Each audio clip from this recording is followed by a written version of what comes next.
네, 이제 좀 분위기를 좀 바꿔서 여러분 이제 수련회가 이제 얼마 안 남았어요. 이제 한 달도 안 남았는데 오늘 또 임원들에게 얘기를 드리니까 계속해서 수련회 참석 인원들이 늘고 있어서 참 감사했고, 또 여러분들이 관심 가져주고 또 챙겨주고 끌어내주는 우리의 노력들이 열매 맺고 있어서 참 감사하다는 마음을 가졌습니다.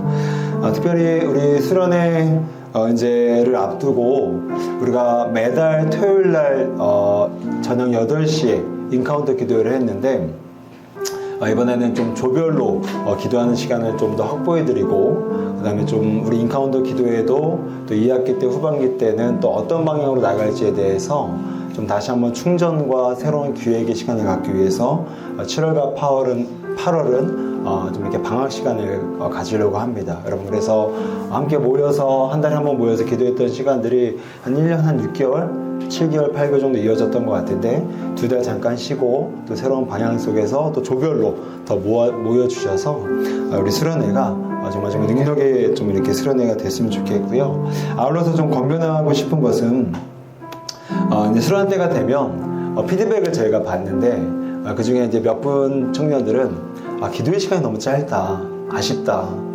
제가 그 마음을 참 공감하고 이해를 합니다. 그런데 여러분, 우리가 정해진 조건 속에서 기도회를 하다 보니까 기도회는 누군가에게는 짧게 느껴질 수밖에 없습니다. 그쵸? 길어봤자 3-4시간이니까 여러분, 수련회 때 한 방으로 뭘 생각하지 말고 여러분의 평상시의 삶 속에서 기도회를 가지셨으면 좋겠어요. 왜냐하면 수련회가 그것만이 목적이 되어서는 안 됩니다. 수련회는 또 다른 출발과 또 다른 충전을 위한 것이지 그 한 방으로 끝낼 수 없다라는 것이죠. 그래서 권면하는 것은 이제 한 3주 남았나요? 4주 남았나요? 우리 3-4주 동안에 여러분, 우리 청년들은 금요일 철야에 좀 다 나오십시오. 그래서 여러분, 기도의 자리로 나오셔야 기도로 준비될 수 있습니다. 아멘? 네. 아멘 되십니까? 네. 마지막 하나 더 공지를 좀 드리자면, 이제 다음 주에 7월 마지막 주에 우리 교회에서 당회를 하게 되면 내년도 우리 단기 선교 일정이나 이것들이 이제 픽스가 되는데, 아직 당회를 통과를 못했기 때문에 제가 그동안에 모집 광고를 못했어요. 그런데 이제 우리가 구정 일정을 지금 기획을 하고 있다 보니까 제가 계속 비행기 항공권을 검색하라니까 구정이다 보니까 한 10만 원 정도 더 비쌉니다, 지금. 그래서 제가 다음 주에 당회가 통과가 되면은, 허락이 되면 8월 첫 주에 모집을 시작을 할 건데, 미리 말씀드리는 거는 혹시나 1월 26일에서 30일인가 그럴 거예요. 그래서 구정을 낀 그 기간인데, 그 기간에 혹시 참석을 할 수 있는 청년들은 미리 시간을 빼놓으십시오. 그래서 제가 모집 광고 들어가면 그 청년들은 바로 티켓팅을 하면 좀 더 싼 가격에 할 수가 있을 것 같아요. 그래서 이런 것들이 좀 빨리빨리 공지가 되고 회전이 돼야 더 알찬 기획이 될 것 같은데, 여튼간에 그래서 일단은 제가 공개적으로는 처음으로 말씀드립니다. 먼저 1월 20일, 26일에서 30일 맞나요? 어쨌든 그 전주, 구정 전주 토요일에서 구정주 목요일까지거든요. 그 날짜를 확인하셔서 제가 모집 광고 했을 때 바로 여러분 신청할 수 있도록 미리 휴가, 연차 좀 잘 조정하셔서 8월 첫 주에 이제 모집 개요가 나가게 되면 우리 또 서둘러서 준비를 하면 좋을 것 같습니다. 자, 우리 함께 우리 예배의 부름 우리 선포하며 주 앞에 우리 믿음으로 예배를 준비하며 나갑시다. 시작. 하나님은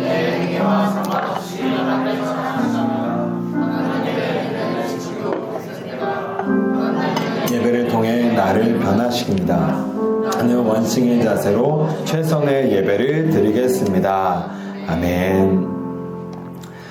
요즘 결혼하는 사람들을 여러분 보면 여러분 행복해 보이나요? 네. 제가 이게 공교롭게도 오늘 결혼과 복음 우리가 이제 세 번째 시간을 갔는데 하필이면이 아니지, 공교롭게도 우리 예비 부부가 와서 이렇게 좀 맞아떨어졌는데, 여러분 솔직하게 말씀해 주셔야 됩니다. 여러분 요즘에 주변에 결혼해서 사는 부부들 보면 여러분 행복해 보이나요? 네. 아니요가 나와야 약간 현실적이에요. 우리 TV에서 방영하는 결혼지옥이라는 프로그램 있죠? 여러분 그 닉네임이 네이밍이 뭘 얘기하겠어요? 결혼이 지옥 같다라는 겁니다. 그게 어쩌면 가장 현실적인 그런 결혼의 모습이지 않을까. 근데 여러분 성경에서는요, 분명히 결혼이 좋다고 얘기하셨거든요. 보시기에 좋았다. 아담이 독주하는 것을 하나님께서 좋지 않게 보셨다. 이퀄 결혼은 좋았다라는 겁니다. 그러면 성경이 말하는 결혼, 왜 이 땅에서는 그렇게 실제가 안 되는 걸까? 그 이유는요, 바로 목적이 뒤틀렸기 때문입니다.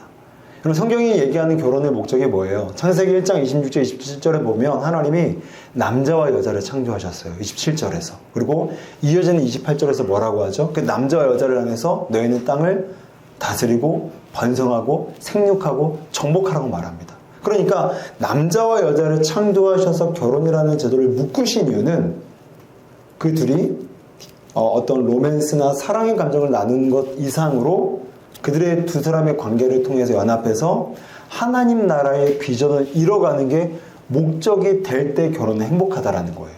그러니 이 시대 가운데 이 결혼지옥이라는 이 네이밍이 붙을 만큼 결혼이 불행한 이유는요, 성경의 말씀의 약속이 잘못된 것이 아니라 성경이 의도한 대로 결혼의 목적이 가지 않고 있기 때문이라는 겁니다. 자, 두 가지 이 시대에 뒤틀린 목적이 있어요. 첫 번째는요, 로맨스 자체가 목적이 됐다라는 거예요.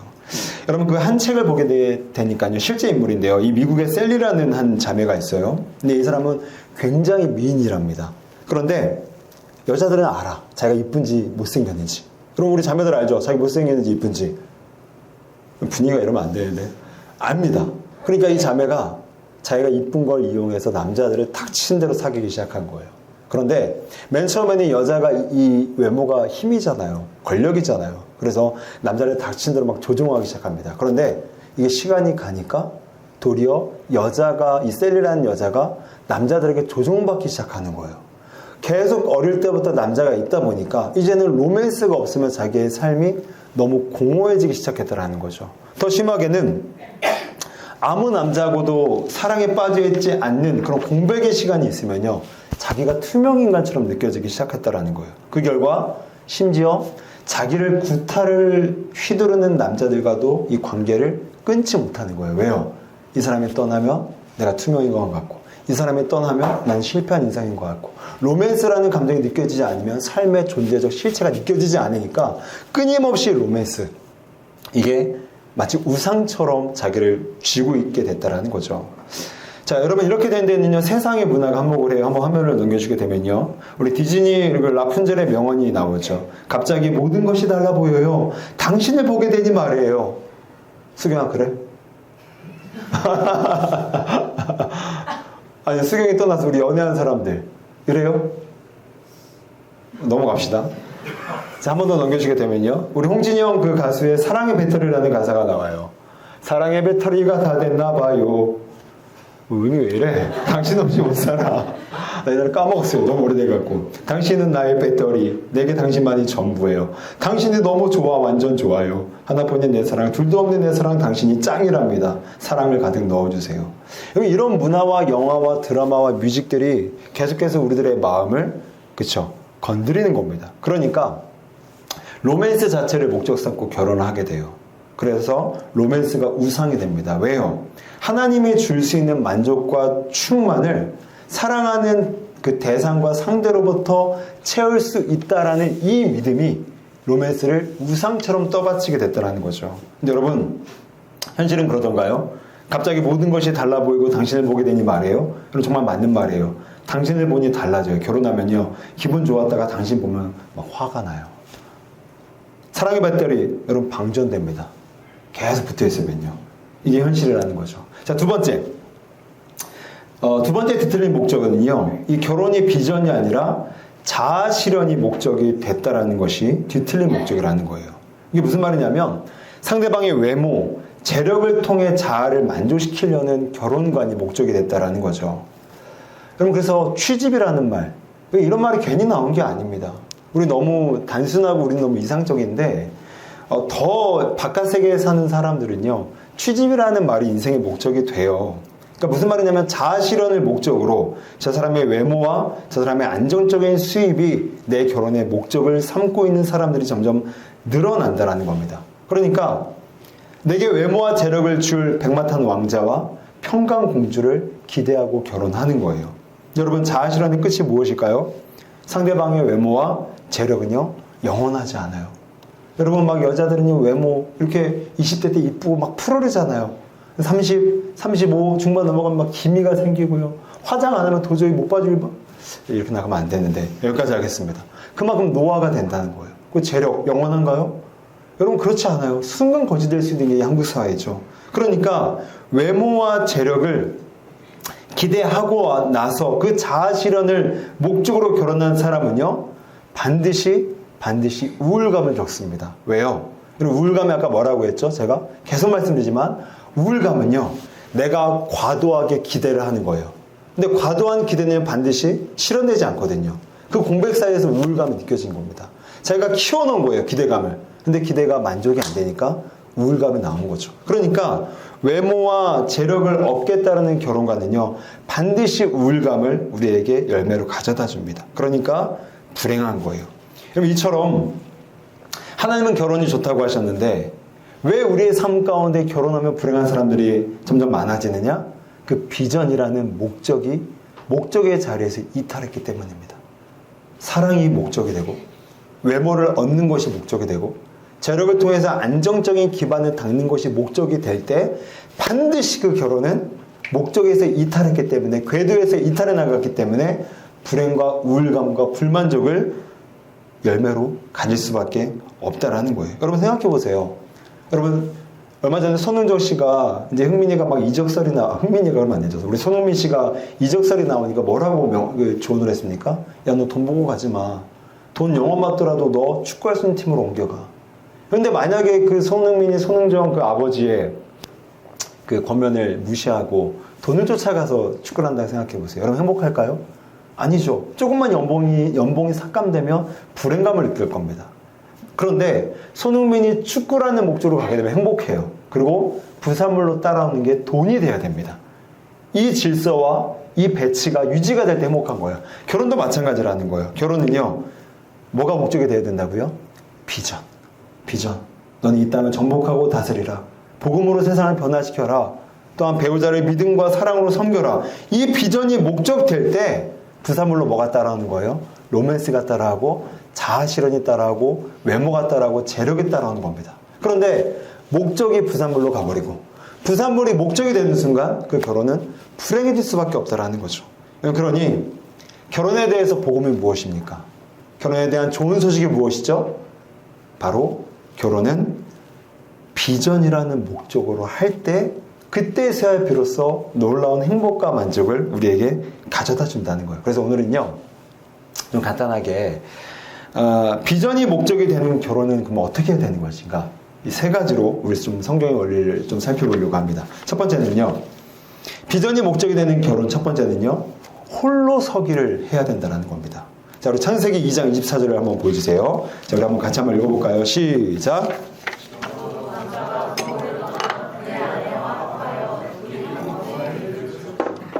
여러분, 부모를 떠나라고 이 창세기 22장 4절에서 첫 번째 원리는 얘기를 합니다. 부모를 떠나라는 게 뭐죠? 주체적인 존재가 되라는 겁니다. 독립성을 가지라는 거예요. 여러분, 결혼은요 둘의 문제인 것 같지만 엄연히 따지고 들어가면 두 사람이라는 각 주체자의 홀로서기의 문제예요. 여러분, 이 시대 가운데 얼마나 자기 연민과 자기 부정과 자기 학대가 많습니까? 근데 배우자 중에 둘 중에 한 명만 자기 연민과 자기 부정이 강하잖아요? 그 가정 무너져요. 아무리 한 사람이 그 한 사람을 세워주려고 해도 못 세웁니다. 결혼은요, 한 사람이 부족해서 내가 저 사람 만나면 잘 되겠지가 아니에요. 결혼은 두 사람이 홀로서기를 잘한 두 사람이 만나서 더 위대한 비전, 더 위대한 섬김을 바랄 때 그 가정은 바로 설 수 있다는 거예요. 우리 아담이 그걸 잘 보여줍니다. 우리 창세기 22장 20절. 자, 다음 절인데요. 아담이 모든 가축과 공중의 새와 들의 모든 짐승에게 이름을 주니라. 여러분, 지금 아담이 이름을 준다는 건요, 무슨 말이냐면 아담이 지금 피조 세계를 지배하고 다스리는 하나님의 비전을 이루어가고 있다는 거예요. 근데 지금 아담은요, 창세기 2장 20절의 아담은요, 결혼 전일까요? 결혼 후일까요? 결혼 전입니다. 무슨 말이에요? 아담은 이미 결혼 전부터 홀로서기, 하나님의 비전을 구사하고 하나님의 비전을 이룰 수 있는 영적인 홀로서기, 정서적 홀로서기, 건강적인 홀로서기가 이미 준비되어 있는 상태였다라는 겁니다. 자, 우리 한번 따라해 볼까요? 결혼 전에는 솔로로 잘 서야 하고, 결혼 후에는 홀로로 잘 서야 됩니다. 그렇죠? 결혼 전에는 솔로로 잘 서야 돼요. 솔로여도 기쁘게 감사하게 살아야 되고, 결혼 후에는 홀로 잘 서야 됩니다. 남편이 홀로, 아내가 홀로 잘 서있을 때 그 부분은 비전을 향해서 갈 수 있다는 거예요. 근데 그게 안 되면 한 사람이 또한 두 사람이 자기 연민에 빠져 있고 홀로 살기가 안 되잖아요. 그 가정은요, 정말 미안한 얘기지만 대책이 없습니다. 정말 힘들어요. 끌어올리는 게. 여러분, 홀로 서는 게 중요한 두 번째 이유는요, 여러분, 상대 배우자에게 이 결혼은요, 자기 가문의 가풍과 전통과 취향을 가지고 오는 겁니다. 그쵸? 여러분, 지금 여러분 어디서 컸어요? 어디서 컸죠? 그쵸? 여러분 집에서 컸죠? 이 말은 즉슨 여러분 부모 또는 조부모 더 거슬러 올라가서 그분들의 만들어 놓은, 그분들이 빚어 놓은 가풍과 취향과 전통에서 여러분 자란 겁니다. 그러니까 서로 다른 전통과 취향과 가풍을 가진 두 사람이 연합을 해요. 와서 만나요. 그러면 두 사람만의 만남일까요? 아니죠. 각자의 가문이 가지고 있는 공기와 정서와 문화를 같이 가지고 오는 겁니다. 근데 부모를 떠나라고 했잖아요. 그렇죠? 부모를 떠나랍니다. 그러니까 각자의 전통과 각자가 커온 정서를 상대방에게 강요하면 안 된다는 거예요. 그럼에도 불구하고 나라는 존재는 이미 30년 동안 이 가문에서 자랐기 때문에 아무리 철벽을 치고 부모의 갭을 막고 서로 상대방의 가문의 가풍과 취향과 성향을 벽을 쌓고 막으려고 해도 못 막습니다. 들어와요. 틈새를 뚫고 들어옵니다. 그러다 보면 어떻게 돼요? 내가 상대방에게 내가 홀로 서 있지 못하면, 부모를 떠나지 못하면 내가 가지고 온 가풍과 취향과 전통을 가지고 상대방에게 강요하는 거예요. 여러분, 저는요, 아침 안 먹으면 죽습니다. 저는 아침 무조건 먹어야 돼요. 정말 비밀이지만 지각하잖아요. 늦잖아요. 늦지 않게 해서 일단 출근해요. 그리고 잠깐, 이거 비밀 얘기하면 안 되겠네. 슈퍼 가서 빵 하나 사와서라도 저는 먹고 근무를 시작을 해야 돼요. 근데 제 아내에게 그거를 얘기했더니 처음에 헐? 내가 아침을 왜 차려? 나도 아침을 안 먹는 사람이었는데. 근데 저도 모르게 막 강요를 했던 거예요. 왜냐면 나는 엄마를 바랬던 것 같아요. 나도 모르게. 근데 우리 아내가 감사하게도 너무 착한 여자여서 지금도 아침을 잘 차려줍니다. 그래서 제 친구한테 얘기하면 너 진짜 간이 배 밖으로 나갔구나. 너 이혼당해. 근데 그럼에도 불구하고 어쨌든 제가 너무너무 미성숙해서 막 강요했던 그런 게 있었어요. 근데 뭐 이거는 뭐 사실 일도 아니고요. 제가 결혼하고 나서 저와 우리 아내의 사이를 굉장히 힘들게 만들었던 하나의 문제가 있었어요. 뭐냐면 저의 배경은요, 제 아버지가 몇 번 제 아버지 얘기를 들었지만 저의 아버지는요, 반사회적 성향을 갖고 계신 분이에요. 일단 혈액형이 AB형이에요. 여러분 혹시 AB형 시험 들지 말아요. 손들지 마. AB형이다. 손들지 마. 야, 손들지 말아요. 무슨 내가 뭐 AB형인데, AB형에다가 다 그렇다는 게 아니에요. A병에다가 내가 봤을 때 A병 플러스에다가 저희 아버지가 일단 말수가 없습니다. 농담이 아니라 제가 하루에 아버지랑 5마디 10마디 해본 적 기억이 없어요. 휴가 같이 간 기억이 없어요. 여행 같이 간 기억이 없어요. 같이 밥 먹은 기억도 거의 없어요. 그러니까 집에 오면 잘 지냈지? 열심히 살아라. 그럼 아버지는 주무세요 바로. 그러니까 그런 아버지다 보니까 말수도 없죠. 밖에서 뭐 사회생활도 안 하죠. 그 대화도 없고 가족끼리 뭐 여행 외식 뭐 이렇게 대화 없습니다. 문제는 어머니예요. 외롭죠. 그런 아버지랑 살아야 되니 미치는 거죠. 그러니까 어머니가 저를 남편으로 보기 시작했던 거예요. 아니, 남편의 역할을 기대한 거예요. 왜냐면 여자는 남자에게 공감과 위로와 격려와 응원과 사랑을 받아야 되는데 아버지가 그걸 전혀 못하니까 저와 형이 있는데 그나마 아버지를 덜 닮은 저에게 어머니는 남편의 역할을 요구했던 거예요. 그러니까 저는 그게 제가 총각대이고 별 개념 없으니까 다 해드렸습니다. 공감도, 격려도, 응원도, 따로 나가서 둘이 데이트하면서 밥도 먹고. 근데 문제는 제 결혼 후였어요. 결혼했는데 부모를 떠나랬잖아요. 제가 못 떠난 거예요. 그러니까 어머니는 저를 결혼시켰지만 저는 저를 아직도 남편의 기대를 저에게 요구했던 거예요. 그래서 제 아내가 해야 될 역할, 또한 남편이 해야 될 역할이 아닌 어머니는 저에게 계속 그런 선을 넘으셨던 거예요. 그러니까 어머니가 잘못됐다는 게 아니라 저의 배경이 그랬습니다. 저희 가문에. 그러니까 저희 아내는 굉장히 적지 않게 당황을 한 거죠. 이거는 아버님이 해야 될 역할인데 왜 당신이 해? 그러면서 자꾸만 어머니가 제 아내 보기에는 선을 넘어오니까 아내가 적지 않게 당황했던 거예요. 그리고 그게 저희 부부 사이에 큰 싸움거리가 되고 심지어는 되게 많은 마음의 상함이 일어난 거예요. 제가 결단했습니다. 하나님, 부모를 떠나겠습니다. 그리고 저희 어머니에게 정말 그 선 넘어온 것들을 그때그때마다 그냥 탁탁탁탁 잘라내기 시작했어요. 그러니까 어머니가 그걸 몇 번 당하시니까 야, 너 진짜 네가 형보다 난자랐더니 네가 형보다 더한 놈이구나. 저한테 그런 얘기를 하시는 거예요. 그만큼 서운했던 거예요. 그 얘기를 제가 듣고 나서 되게 마음이 힘들었어요. 이 두 여자 사이에서 새롭게 아내가 된 사람과 내가 지금까지 내가 아내처럼 갖고 왔던 어머니 사이에서 야, 이거 내가 어떻게 해야 되나. 근데 성경적인 허용 안에서 불효자가 되기로 마음먹었습니다. 탁탁탁탁 잘라냈어요. 그래서 제가 이렇게 나가도 되나? 내가 너무 불효자 아닌가? 너무 어머니 마음을 시험들게 하는 거 아닌가? 근데 아니더라고요.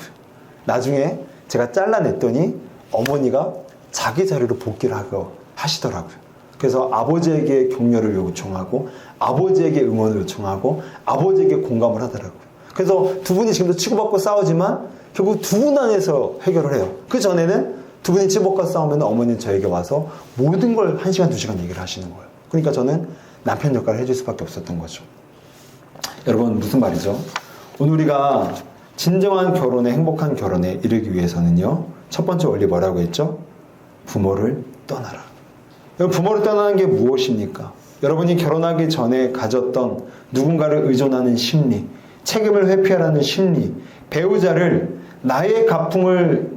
나의 가품과 나의 가문의 취향을 강요했던 그 심리를 떠나라는 겁니다. 그렇게 될 때 여러분의 앞으로의 앞날의 가정, 결혼 생활은 반드시 주 안에서 평안과 행복이 있게 될 줄로 믿습니다. 자, 그러면 두 번째로요. 이 비전이 목적이 되는 결혼을 하려면요. 비전을 합할 수 있어야 돼요. 자, 우리 다시 한번 창세기 2장 24절. 이러므로 남자가 부모를 떠나 뭐랑 합하라고요? 그의 아내와 합해래요. 여러분, 그의 아내와 합하다라는 말씀은요, 뭘 합하라는 거죠? 궁극적으로 비전을 합할 수 있느냐, 이걸 따지라는 겁니다. 여러분, 성경이 말씀하는 결혼의 목적이 뭐라고 했죠? 비전이잖아요. 그러면 내가 결혼 대상자를 찾을 때, 선정할 때 가장 고려해야 될 최우선순위의 기준은 뭐라고요? 우리 비전이 합해질 수 있는가. 이걸 고려할 때 성경이 원하는 결혼 도달할 수 있다는 거예요. 그러니까 아무리 성격 잘 맞고 환경 비슷하고 공감대가 비슷하고 공통관심사가 비슷해도요, 궁극적으로 비전이 안 맞잖아요. 절대 같이 못 삽니다. 지금 성경이 얘기하는 거예요. 아내와 합하여 비전을 합할 수 있는가 따지라는 거예요. 자, 그걸 아담이 또 잘 보여줘요. 우리 창세기 2장 20절입니다. 아담이 모든 가축과 공중의 새와 들의 모든 짐승에게 이름을 주니라. 아까 우리가 안 읽었던 부분인데, 아담이 돕는 배필이 없으므로. 여러분, 아담이 돕는 배필이 없었다, 이 말의 뜻은요, 어떤 뜻이냐면 아담은 자신의 돕는 배필을 발견할 수 없었대요. 여러분, 이제 잘 들으세요. 지금 아담이 지금 뭘 하고 있죠? 모든 가축과 공중의 새와 들의 모든 짐승에게 뭘 주고 있다고요? 이름을 주고 있는 거예요. 그러니까 지금 아담이 누구랑 함께 있는 거예요? 짐승들과 함께 하고 있는 거예요. 그런데 아담이 하나님께서 자기에게 약속하신 돕는 배필을 그 안에서 찾고 있었던 거예요. 그런데 뭐라고요? 아담은 돕는 배필을 발견할 수 없었다는 겁니다. 왜 발견할 수 없었죠? 아담은 아까도 얘기했지만 나와 비전을 합할 수 있는가? 이거를 봤는데, 나와 비전을 합할 수 있는 대상이 나의 결혼 대상자가 되어야 되는데, 아무리 두 눈을 뜨고 쳐다봐도 짐승들 사이에서는 그 비전을 가진 자가 없어요. 왜요? 아담은 지금 동물을 다스리고 있는 겁니다. 동물을 포함한 피조 세계를 하나님의 비전에 따라 다스리는 비전을 읽어가고 있는 거예요. 그러니까 아담이 찾아야 될 돕는 배필은 짐승이 아니라 짐승을 포함한 이 하나님의 세계를 함께 다스릴 수 있는 비저너리, 이 비전이 있는 사람을 지금 아담은 찾고 있는 거예요. 지금 여러분 우리 지금 같이 가고 있는 거죠? 이해하고 있는 거죠? 이해하고 있는 거죠? 근데 여러분 이제 잘 들으세요. 오늘날 현대사회는요, 지금 아담이 돕는 배필을 찾는 방식과 완전 거꾸로 가고 있습니다.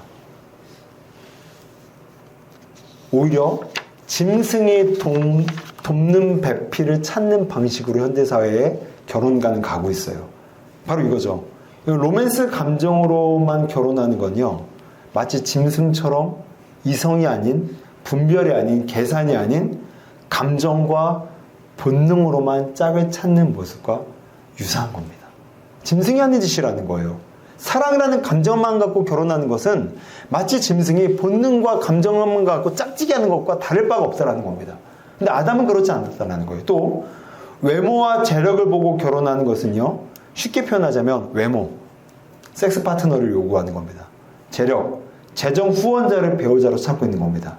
그런데 섹스 파트너와 재정 후원자는요, 누가 찾는 겁니까? 짐승이 찾는 거예요. 암컷은 수컷에게 몸을 주고 자신의 보호를 맡깁니다. 그런데 사람이 지금 그 짓을 하고 있다는 거예요. 결혼 배우자를 찾는데 외모만을 보겠다? 이거 짐승이 하는 짓이라는 겁니다. 그리고 재정 후원자, 뭐죠? 수컷은 암컷을 위해 먹이를 잡아다 주는 재정 후원자 역할을 해요. 그러니까 돈만 보고 결혼한다? 그럼 이거 짐승이 하는 짓이라는 겁니다. 근데 아담은 짐승들 사이에서 자신의 배우자를 찾지 않았다라는 거예요. 그 말은 즉슨 짐승들이 짝짓기 하는 방식으로 아담은 자신의 배우자를 찾지 않았다는 겁니다. 하나님의 명령을 따라서 하나님의 비전을 나와 공유할 수 있는가? 나와 함께 이 비전을 합해서 내 가정의 하나님 나라를 일구어갈 수 있는가? 이 기준으로 자신의 배우자를 찾았다는 거예요. 그럼 여러분 좀 더 구체적으로, 그러면 비전을 함께 추구할 배우자를 선정하기 위해서 우리가 고려해야 될 것, 이것만 하고 좀 오늘의 말씀을 마무리하겠습니다. 자, 한번 따라해 볼까요? 믿음이 삶과 연결되는 자를 찾아야 됩니다. 여러분, 그 혹시 5가지 사랑의 언어라는 책을 혹시 본 사람 있나요? 여러분 굉장히 좋은 책 한번 보세요, 나중에. 근데 이 책을 쓴 사람이 게리 체프먼이라는 사람인데, 이제 이 사람이 이제 결혼 상담에 있어서 이제 거의 세계 탑권에 드는 이제 상담가인데, 이제 하루는 한 자매가 이 게리 체프먼에게 찾아와서 결혼 상담을 했습니다. 내용이 뭐냐면, 이 그녀의 남자친구 이름이 앤드류예요. 앤드류인데, 이 앤드류라는 남자가 이 상담을 하러 찾아온 자매가 3년 동안 연애를 하고 있었던 거예요. 근데 그들은 같은 믿음을 가졌습니다. 같은 교회를 다녔고요. 공통 관심사도 맞아떨어졌고요. 좋은 추억도 많이 쌓았다고 합니다. 그런데 그녀에 따르게 되면 앤드류는 기독교가 종교에 불과했던 거예요. 3년을 사귀어 보니까 살펴보니까 이 사람은 기독교가 그냥 종교네. 그런데 이 자매는요, 기독교가 삶이었던 겁니다. 반드시 말씀이 삶과 결부되는 삶을 살아야 되고, 내가 그리스도를 위해 자기의 삶을 투자하는 것이 자신의 인생에 있어서 가장 가치 있는 일임을 생각했던 거예요. 그러니까 여러분, 고민 끝에 이 자매는 3년을 연애한 사람과 그냥 헤어져 버립니다. 이 상담을 마치고 나서. 왜요? 기독교가 종교인 사람과 기독교가 삶인 사람은요, 하나가 못돼요. 하나가 절대로 될 수 없습니다. 그렇죠? 그러니까 이 자매는 헤어져 버렸고, 이 상담을 마치고 헤어지고 나서 3년 뒤에 이 자매는 자신과 비슷한 영적 수준의 사람을 만나서 지금도 행복하게 자신의 삶을 건실하게 쌓아가고 있다라고 이 책에서 밝히고 있더라고요. 여러분, 무엇을 얘기하죠? 여러분, 살피라는 겁니다. 내가 배우자를 꿈꾸고 있는 사람이 나와 정말 비전을 합할 수 있는 사람인가? 이게 안 되면요, 아무리 취미 맞고 비슷하고 성향 맞고 요리 비슷한 거 좋아하고 이거 하나도 쓸데 없습니다. 이 비전이 맞지 않으면요, 서로 같이 못 살아요. C.S. 루이스가 이런 말을 했어요. 연인은 서로를 바라본다. 그러나 믿음의 배우자는 나란히 서서 같은 곳을 바라본다. 맞죠? 여러분, 배우자는요, 둘이 계속 같이 못 봐요. 한 2년 지나면 콩깍지가 떨어져 갖고요. 내가 오늘 그러니까 수경이 이렇게 오면 이렇게 설교하면 안 되는데 2년이 지나면 콩깍지가 떨어진다는 과학적 결론이 있습니다. 그러니까 같이 서로 마주보는 게 힘들어요. 언젠가는. 이 두 부부가 유지되기 위해서는요. 그렇죠. 나란히 서서 같은 곳을 바라볼 수 있는 비전의 하나됨이 있어야 된다는 거죠.